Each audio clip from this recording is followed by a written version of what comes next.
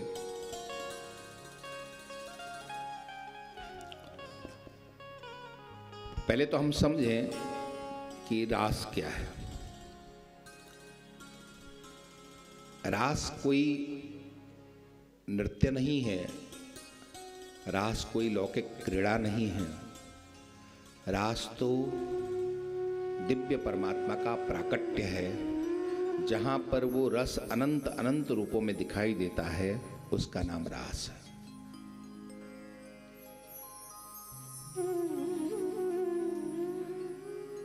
हमारे यहां वेद कहता है कि परमात्मा क्या है।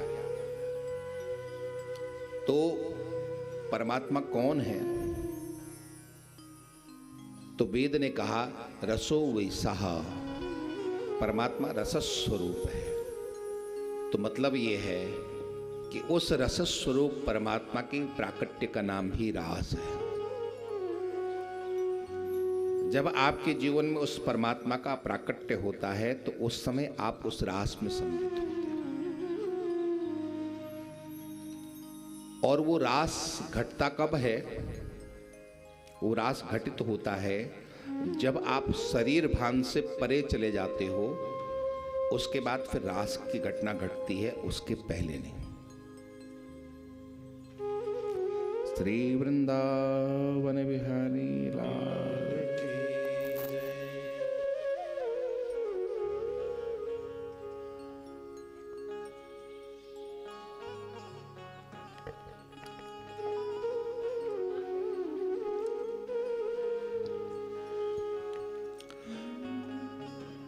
रास का वर्णन बहुत महत्वपूर्ण विषय है और बहुत गंभीर विषय है। इसलिए थोड़ा हम एकाग्रता पूर्वक, सावधानी पूर्वक इस रास के वर्णन को श्रवण करें।